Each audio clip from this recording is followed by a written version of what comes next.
समीर बहुत गहरी नींद में था, इसलिए उसकी आंख नहीं खुली। नितिन डर के मारे सो ही नहीं पा रहा था, क्योंकि उसके बगल में ही आर्यन का मृत शरीर रखा हुआ था। लेकिन आर्यन के मृत शरीर से ज्यादा उसे डर किसी और ही बात का था। मैंने तुम्हारा काम कर दिया, अब मुझे मानव बलि चाहिए। क्या? ये क्या कह रहे हो तुम? मानव बलि? लेकिन मैं तो तुम्हें पहले ही बलि दे चुका हूँ ना। आधा ज्ञान हमेशा तकलीफ देता है। पशु बलि से तो मैं जागृत होता हूँ, लेकिन कार्य पूर्ण करने के बाद मुझे मानव बलि चाहिए। मुझे मानव बलि लाकर दो, वरना मैं तुम्हें ही खा जाऊंगा। नहीं, देखो, मैं ऐसा नहीं कर सकता। अगर तुम्हें बलि ही चाहिए तो तुम्हें जितने तुम बोलोगे उतने पशुओं की बलि दूंगा, लेकिन मैं किसी इंसान को कैसे बलि पर चढ़ा सकता हूँ? कितने अच्छे इंसान हो ना तुम। अपने दोस्त को बलि पर चढ़ाने से पहले सोचा था क्या? तो अब भी मत सोचो, क्योंकि मुझे इंतजार करना पसंद नहीं। अगर कल रात तक मुझे मानव बलि नहीं मिली तो तुम मेरी बलि बनोगे। मानव बलि कैसे चढ़ाऊंगा मैं उसे? मैं कैसे मार सकता हूँ किसी को? पहले ही आर्यन के मरने का पाप मेरे सर पर लग चुका है, अब किसी और को कैसे मार सकता हूँ? लेकिन अगर मैंने किसी और को नहीं मारा तो वो मुझे मार देगा। अगले दिन जब सुबह सबकी आंख खुली तो आर्यन की मौत ने सबको चौंका दिया, क्योंकि जिस तरीके से उसकी मौत हुई थी वो सामान्य नहीं था। उसका पूरा शरीर सफेद पड़ चुका था और आंखें बाहर को निकल कर आ चुकी थी।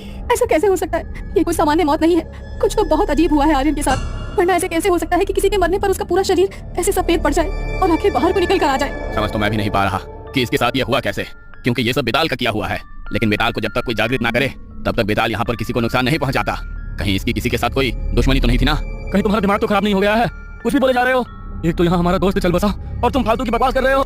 बकवास नहीं कर रहा हूँ, मैं सच बोल रहा हूँ। किसी ने जागृत किया है उसे, और हो सकता है कि तुम में से ही किसी ने ऐसा किया हो, क्योंकि तुम लोगों से तो यहाँ पर किसी और को कोई मतलब ही नहीं है। पहली बार यहाँ पर आए हो तो भला कोई और तुम्हारे साथ ऐसा क्यों करेगा?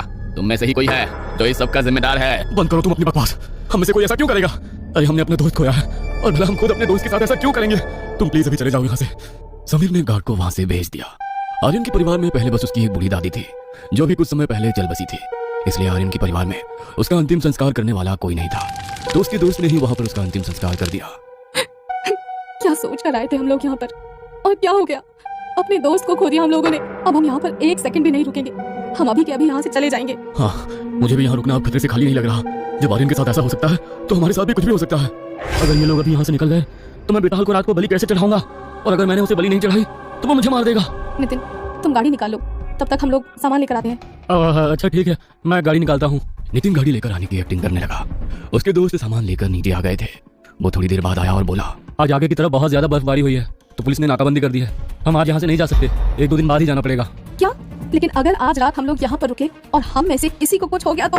अरे तुम डरो मत नैना, कुछ नहीं होगा, बस खुद को संभालने की कोशिश करो। अरे आर्यन के साथ जो हुआ वो बस एक हादसा था, डरो मत। नितिन ने सबसे झूठ बोला ताकि आज रात भी वो लोग यहीं पर रुक सके। वो रात को बाहर बाहर नीचे के चक्कर लगाने लगा। गार्ड बाहर बाहर उसे ही देख रहा था। गार्ड को उस पर पूरा शक था कि उसी ने बेताल को जागृत करके अपने दोस्त को मरवाया है। रात के 11 बजने वाले हैं, तुम इतनी रात गए यहाँ पर क्यों घूम रहे हो? इतनी सर्दी है तो होटल के अंदर जाओ ना। नींद नहीं आ रही है मुझे, और तुम अपने काम से काम रखो। बड़ा ध्यान है तुम्हें मेरा। मैं अच्छी तरह जानता हूँ कि क्यों घूम रहे हो तुम यहाँ पर, और ये भी जानता हूँ कि तुमने ही अपने दोस्त को मारा है और कोई नाकाबंदी नहीं है आगे। जानबूझकर अपने दोस्तों को यहाँ पर रुकवाने के लिए ये सब बहाना बनाया है तुमने। किसी की बलि देने वाले हो ना तुम? दिमाग खराब हो गया है क्या तुम्हारा? या सठिया गए हो जो कुछ भी बोले जा रहे हो? दोस्त को मारना, बलि देना, ना जाने क्या क्या, शर्म आनी चाहिए तुम्हें। नितिन होटल के अंदर आ गया। उसने देखा कि होटल के अंदर गार्ड चाय बना रहा है। बहुत बकवास कर रहा था ना वो गार्ड, उसी की बलि चढ़ाता हूँ बेताल को। लेकिन कैसे? नितिन वहाँ छुपकर मौके की तलाश करने लगा, और उसे जैसे ही मौका मिला उसने मौका देखकर चाय के अंदर नींद की दवाई मिला दी। लेकिन तभी वहाँ काम करने वाला रसोइया वॉशरूम से बाहर आ गया। उसे देखकर नितिन अचानक से हड़बड़ा गया। अरे सर, आप इस समय यहाँ पर क्या कर रहे हो? और रसोई के अंदर तो हमारे अलावा कोई भी नहीं आता जाता है, सब कुछ ठीक तो है ना? अरे हाँ, सब कुछ ठीक है। वो तो मैं रूम सर्विस के लिए कॉल कर रहा था, लेकिन कोई कॉल रिसीव नहीं कर रहा था, और मुझे चाय पीने का बहुत मन कर रहा था, तो सोचा यहाँ पर ही आकर देख लेता हूँ, अगर कोई होगा तो चाय पी लूंगा। अच्छा, वैसे मैं अभी चाय बना ही रहा था, और देखो चाय बन भी गई, आपके लिए भी एक कप दे देता हूँ। रसोइया ने नितिन को चाय दी। नितिन चाय लेकर वहां से चला गया। उसने वो चाय पी नहीं, क्योंकि उसके अंदर नींद की दवाई मिली हुई थी। वो बस इसी इंतजार में था कि जल्दी से गार्ड वो चाय पिए और गहरी नींद में सो जाए। कुछ देर बाद गार्ड ने चाय पी, और चाय पीते ही वो गहरी नींद में सो गया। बहुत बकवास कर रहा था ना सबके सामने। अब इसी की बलि चढ़ाऊंगा बेताल को। 12 बजने में सिर्फ 3 मिनट है मेरे पास। अगर इन 3 मिनट में मैंने इसकी बलि नहीं दी तो मैं ही मारा जाऊंगा। नितिन बाहर गया। गार्ड गहरी नींद में सो चुका था। उसने गार्ड को हिलाकर देखा, लेकिन वो नहीं उठा। उसने आसपास देखा कि वहाँ कोई है तो नहीं। उसने जल्दी से गार्ड की हथेली पर चीरा लगाया। मुझे जल्दी से इसे बेताल के मंदिर तक ले जाना होगा, भोग लगाना होगा जल्दी से उसे। नितिन ने जल्दी से गार्ड को घसीटना शुरू किया, और वो उसे घसीटता हुआ बाहर बेताल के मंदिर तक ले गया। उसने बेताल के सामने गार्ड की बलि चढ़ा दी। उसने जल्दी से अंदर तक जाकर देखा कि कहीं कोई है तो नहीं, लेकिन कोई नहीं था। वो फिर से बाहर बेताल के मंदिर की तरफ आया, लेकिन जब तक वो बाहर आया तब तक तो गार्ड वहां से गायब हो चुका था। वहां पर कुछ था तो सिर्फ उसके शरीर की बची हुई हड्डियां। ये देखकर नितिन की रूह कांप गई, क्योंकि अगर उसने समय पर बेताल को गार्ड की बलि ना चढ़ाई होती तो गार्ड की जगह उसके शरीर की हड्डियों का ढांचा वहां पर होता। अच्छा हुआ मैंने इसकी बलि चढ़ा दी, अब मुझे हमेशा के लिए इस बेताल से छुटकारा मिल गया। कल सुबह होते ही मैं सबके साथ यहाँ से निकल जाऊंगा, मैं अब यहाँ नहीं रह सकता। अगली सुबह नितिन अपने दोस्तों के साथ वहां से निकलने लगा तो होटल के बाहर लोगों की भीड़ जमा थी। अरे होटल के बाहर ये लोगों की इतनी भीड़ कैसे जमा है? कुछ हुआ है क्या यहाँ पर? हाँ भैया, कल रात को जरूर किसी ने बेताल को बलि दी है और हमारा सिक्योरिटी गार्ड भी गायब है। लगता है किसी ने उसे ही बेताल को बलि चढ़ा दिया। क्या बेताल बलि? लेकिन ऐसा कैसे हो सकता है? ऐसे कैसे कोई किसी की बलि चढ़ा सकता है? ऐसा हो सकता है साहब, अगर कोई अपनी इच्छा पूरी करवा के बेताल को इंसानी बलि ना चढ़ाए तो बेताल उसी को मार डालता है। पहले आपके दोस्त की जान गई और मुझे तो लगता है आपके दोस्त की जान बेताल ने ही ली है, और जिसने भी ऐसा किया उसी ने अपनी जान बचाने के लिए कल रात को बेताल को मानव बलि चढ़ाई है। क्या? मुझे तो समझ नहीं आ रहा है कि यहाँ पर क्या हो रहा है। यहाँ पर अभी एक सेकंड भी रुकना हमारे लिए खतरे से खाली नहीं है। पहले आर्यन हमसे दूर चला गया और अब गार्ड भी मर चुका है।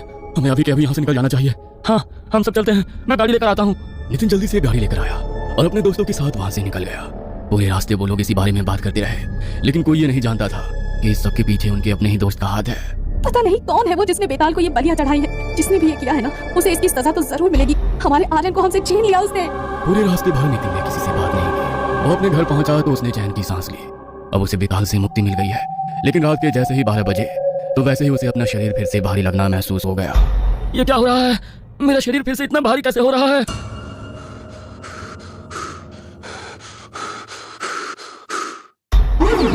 वो उसके कमरे में लगे सीलिंग फैन से उल्टा लटका हुआ था और मुस्कुराता हुआ नितिन को ही देख रहा था। मेरी बलि कहाँ है? बलि? बलि तो मैं तुम्हें दे चुका हूँ। कल रात को ही तो मैंने तुम्हें गार्ड की बलि दी थी। कहा था ना मैंने, अधूरा ज्ञान बहुत भारी पड़ता है। एक मानव की बलि नहीं चाहिए मुझे, 11 मानव की बलि चाहिए। 12 बज गए हैं, आज की बलि दो मुझे। क्या? आज की बलि? मैं चाहे तुम्हें कहां से बलि ला कर दूं, वो भी मानव बलि? देखो मुझे थोड़ा समय दो, मैं कल सुबह तुम्हें बलि दे दूंगा। तुम्हें पता है ना, मुझे इंतजार करना पसंद नहीं। बलि तो मैं अभी ही लूंगा। अगर किसी और की बलि नहीं मिली तो तुम होना। डर के मारे नितिन का शरीर पूरी तरह पसीने से भीग गया। तभी उसके दरवाजे पर नॉक हुई। लगता है कोई आया है, दरवाजा नहीं खोलोगे क्या? भैया दरवाजा खोलो ना, मुझे पता है आप जाग रहे हो। कल मेरा मैथ्स का टेस्ट है, प्लीज थोड़ी हेल्प कर दो ना। नहीं, तुम जाओ यहाँ से, मेरी तबीयत कुछ ठीक नहीं है और एक टेस्ट में कम नंबर लेकर आओगी तो कुछ फर्क नहीं पड़ेगा। जाओ यहाँ से। अरे छोटी बहन है तुम्हारी, ऐसा क्यों करते हो? जाओ जाकर दरवाजा खोलो, तुम्हारी बहन इंतजार कर रही है तुम्हारा। नहीं देखो प्लीज नहीं, ऐसा सोचना भी मत, वो मेरी बहन है। कोई बात नहीं, अगर तुम दरवाजा नहीं खोल रहे तो मैं ही खोल देता हूँ। नहीं। बेताल पंखे से उतरकर सीधा दरवाजे की तरफ दौड़ा। उसने दरवाजा खोला। रिद्धि। रिद्धि। रिद्धि की आखिरी चीख के साथ वहां सब कुछ शांत हो गया। बेताल भी कमरे की खिड़की से गायब हो गया। नितिन के कमरे के बाहर उसकी बहन की हड्डियों का ढेर था। उसकी आंखों से आंसू रुकने का नाम नहीं ले रहे थे। पछतावा उसके आंसुओं में फूट फूट कर गिर रहा था। मैंने क्यों किया? मेरी बहन मेरी वजह से मारी गई। मुझे माफ कर देना रिद्धि, मुझे माफ कर देना। मुझे उसे और 9 बलि चढ़ानी होगी, वरना वो मुझसे पहले मेरे परिवार को खत्म कर देगा। नितिन अगले दिन शाम को अंधेरा होते ही पार्क के पास घूमने लगा। पार्क में सब बच्चे जब चले गए तो बस एक ही बच्चा वहां पर खेल रहा था। नितिन ने उसे नशीली दवाई खिलाई और अपने साथ अपने घर ले गया। जैसे ही रात के 12 बजे उसने लड़के के शरीर पर एक चीरा लगाया और जैसे ही उसके शरीर से खून निकला, बेताल उसके ऊपर झपटा और नितिन की आंखों के सामने उस जिंदा बच्चे का शरीर भी हड्डियों के ढेर में बदल गया। बेताल उसे देखकर भयानक तरीके से मुस्कुराया और हड्डियों के ढांचों को वहां छोड़कर फिर से खिड़की के रास्ते गायब हो गया। 8 बलि और चढ़ानी है बस मुझे, उसके बाद मुझे और मेरे परिवार को इस बेताल से मुक्ति मिल जाएगी। 1, 2, 3 रातों तक नितिन ने फिर से यही किया। वो बच्चों के खेलने वाली जगह पर जाता और जो भी बच्चा आखिरी में उसे अकेला मिलता वो उसकी बलि चढ़ाने के लिए उसे अपने साथ ले आता और उनकी बलि देकर उनकी हड्डियों का कब्रिस्तान में दफन कर देता। आज भी वो किसी बच्चे की तलाश में था, लेकिन आज पुलिस वहां पर पेट्रोलिंग कर रही थी क्योंकि 3-4 दिनों से वहां बच्चों के लापता होने की खबर लगातार आ रही थी। पुलिस का ध्यान नितिन पर गया कि वो बहुत देर से पार्क के आसपास घूम रहा है और बच्चों पर नजर रख रहा है। वहां पर पेट्रोलिंग कर रहा एक हवलदार नितिन के पास आया। क्या रे, कितनी देर से तू क्या कर रहा है यहाँ पर और बार बार बच्चों के पास जाकर क्या देख रहा है? बच्चे उठाने वाला है तू? अरे कैसी बातें करते हो सर, मैं क्या आपको बच्चे उठाने वाला लगता हूँ? अब क्या पार्क में घूम भी नहीं सकते क्या? ज्यादा शाना बनता है। हाथ में क्या है तेरे? दिखा। कुछ नहीं है सर, कुछ नहीं है। दिखा। हवलदार ने नितिन के हाथ से पैकेट छीन लिया तो उसके अंदर नशे वाली दवाई थी। शक ठीक निकला मेरा, बच्चों को नशे की दवाई खिलाकर अगवा करता है। अरे नहीं सर, ये तो मेरे लिए रात को नींद नहीं आती है ना, तो नींद की दवाई खाता हूँ और कुछ नहीं है। नींद नहीं आती है ना तुझे? अभी थाने लेकर चलता हूँ, बहुत अच्छी नींद आएगी। चल, बच्चे चुराता है, शाना बनता है, इधर चल। हवलदार नितिन को अरेस्ट करके वहां से ले गया। रात के 12 बजते ही बेताल नितिन के पास पहुंच गया। तू आज मेरे लिए बलि लेकर नहीं आया तो मैंने सोचा मैं ही तेरे पास आ जाता हूँ। मेरी आज की बलि कहाँ है? देखो, मैं तुम्हारे लिए आज बलि का इंतजाम नहीं कर पाया, लेकिन कल तुम्हें 2 मानव बलि दूंगा। आज के लिए मुझे बख्श दो। तू जानता है ना, मुझे इंतजार करना पसंद नहीं। अगर तू मुझे बलि नहीं देगा तो मैं खुद बलि ले लूंगा। नहीं नहीं, देखो तुम ऐसा नहीं कर सकते। मैं तुम्हें कह रहा हूँ ना, मुझे थोड़ा समय दो। पागल हो गया है क्या? किससे बातें कर रहा है? इतनी देर में नितिन ने हवलदार की तरफ मुड़कर वापस बेताल की तरफ देखा तो वो वहां नहीं था। कहाँ चला गया ये? कहाँ चला गया? कहीं ये घर तो नहीं गया? अगर इसने फिर से कुछ किया तो मैं क्या करूंगा? अगले दिन भी पुलिस ने नितिन को नहीं छोड़ा तो रात के 12 बजे बेताल फिर से उसके पास आया। तो आज भी मेरे लिए बलि लेकर नहीं आया। आज भी मुझे खुद ही बलि लेनी पड़ेगी, लेकिन कोई बात नहीं, कल अगर मुझे बलि नहीं मिली तो तू है ना। नहीं नहीं, देखो। तू फिर से शुरू हो गया, बेड़ा है क्या? पता नहीं किससे बात करता रहता है। इतनी देर में नितिन ने फिर से बेताल की तरफ मुड़कर देखा तो आज भी वो वहां नहीं था। पुलिस को नितिन के खिलाफ कुछ ठोस सबूत नहीं मिला तो अगले दिन उन्होंने उसे छोड़ दिया। अगली शाम वो अपने घर पहुंचा तो जोर जोर से चिल्लाकर सबको आवाज देने लगा, माँ, पिताजी, माँ, पापा। माँ पापा चिल्लाते हुए वह घर में दाखिल हुआ, लेकिन किसी की आवाज उसे वापस सुनाई नहीं दी। उनके कमरे में गया तो कमरे में हड्डियों का ढेर था और कमरे में मक्खियां भिनभिना रही थी। नितिन का पूरा परिवार खत्म हो चुका था। वो हार कर वहीं बैठ गया। उसके हाथों में अपने माता पिता की बची हुई हड्डियां थी। उसकी आंखों से लगातार आंसू गिर रहे थे। उसे याद आ रहा था कि कैसे उसकी वजह से उसका पूरा हंसता खेलता परिवार खत्म हो गया। जैसे ही रात के ठीक 12 बजे तो बेताल फिर से नितिन के पास आया। मेरी आज की बलि कहाँ है? तुम आज भी मेरे लिए बलि लेकर नहीं आए। मैंने तुमसे कहा था मुझे ज्यादा इंतजार पसंद नहीं। अब मैं किसकी बलि लूं? अब तो तुम्हारा पूरा परिवार भी खत्म हो गया। अब तो सिर्फ तुम ही बचे हो। मुझे मार डालो तुम, मेरी बलि ले लो तुम और मुक्त कर दो मुझे इस बोझ से। अपने पूरे परिवार को खत्म कर दिया मैंने।